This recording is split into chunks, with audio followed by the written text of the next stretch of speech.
Question number 6 हम लोग करेंगे। Check whether -150 is a term of AP. AP आपको गिवन है, ये आपको चेक करना है -150 एपी की टर्म है कि नहीं है। 11 आपका A1 हो गया, 8 आपका A2, A3 आपका 5 हो गया, A4 आपका 2 हो गया और लास्ट AN की वैल्यू -150। ये आपको चेक करना है। AP 100 जो -150 है, कह रहा है चेक वेदर -150 ये आपकी AP की टर्म है कि नहीं है।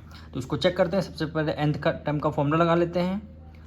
AN इक्वल टू फॉर्मूला क्या होता है, A1 प्लस n-1 और D हो जाएगा। और AN की वैल्यू इस बार हमें -150 आपको गिवन है।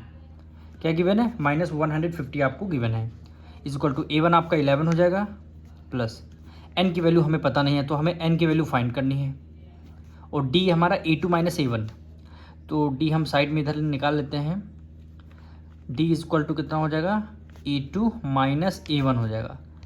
A2 आपका 8 हो जाएगा, माइनस माइनस कर दिया, A1 आपका 11 हो जाएगा। ठीक, 11 में से 8 माइनस कर देंगे, 3 आ जाएगा। वो भी ग्रेटर नंबर कौन सा, 11 माइनस का है, इसलिए -3। D की वैल्यू क्या आ जाएगी, -3 आ जाएगी आपकी। D की वैल्यू -3 आ जाएगी, तो यहाँ पे D की वैल्यू -3 रख देंगे हम लोग। ठीक, अब आपको क्या करना है, 11 उधर प्लस में इधर आ जाएगा, माइनस में आ जाएगा, यानी -150 माइनस 11 हो जाएगा। ये आपको ब्रैकेट क्लोज होने, यानी क्या बचेगा, n-1 और ब्रैकेट में क्या बचेगा, 3 बचेगा।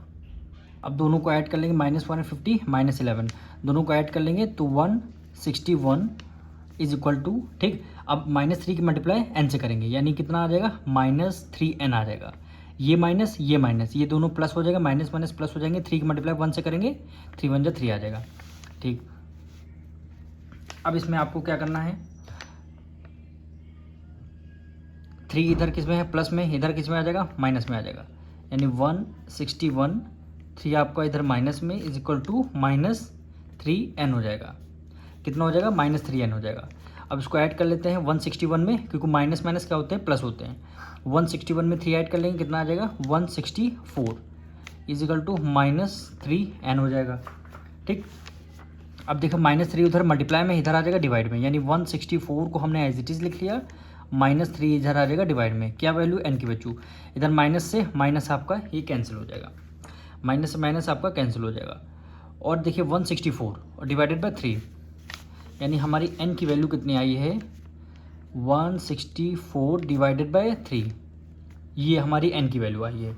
और n की वैल्यू जब अगर फ्रैक्शन में आ रही है या डेसिमल में आ रही है, इसका मतलब कभी n की वैल्यू फ्रैक्शन और डेसिमल में नहीं आएगी। n की वैल्यू कभी डेसिमल और फ्रैक्शन में नहीं आएगी।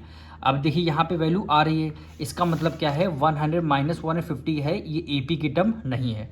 अगर इसको आगे भी आपको सॉल्व करना है तो 164 को आपको 3 से डिवाइड दे दीजिए, यानी 164 को 3 से देना है हमें डिवाइड, तो 3 5 जा 15, ठीक, 6 में से 5 गया 1 आ जाएगा, 4 को हमने एज इट इज कर लिया, 3 4 जा 12 हो जाएगा, 3 4 जा 12, 4 में से 2 माइनस कर देंगे, 2 आ जाएगा। ठीक, पॉइंट लगा दिया, यहाँ 0 हो गया, 3 6 जा 18, यानी 54.6 आ रहा, यानी 54.6 ये n की वैल्यू आ रही है। तो n की वैल्यू हमेशा नेचुरल नंबर में होनी चाहिए। अगर n की वैल्यू नेचुरल नंबर में नहीं है, इसका मतलब ये आपका nth AP का टर्म नहीं है। नेचुरल नंबर मीन्स 1 2 3 4 इस तरह नेचुरल नंबर आपके होते हैं। तो यहाँ पे लिख देंगे, सो n is not a natural number, not a natural number. n क्या है आपका, नेचुरल नंबर नहीं है, तो यहाँ पे लिख देंगे hence -150 is not an AP। ये आपकी क्या है, AP नहीं है। ठीक, क्योंकि AP इसलिए नहीं है क्योंकि n की वैल्यू क्या आ रही है, पॉइंट में आ रही है, डेसिमल में आ रही है, या फ्रैक्शन में देखिए आ रही है। अगर ये वैल्यू अगर नेचुरल नंबर होते, सपोज करिए यहाँ पे 3 होता, 4 होता, 5 होता, तब ये AP 150 AP की टर्म होती।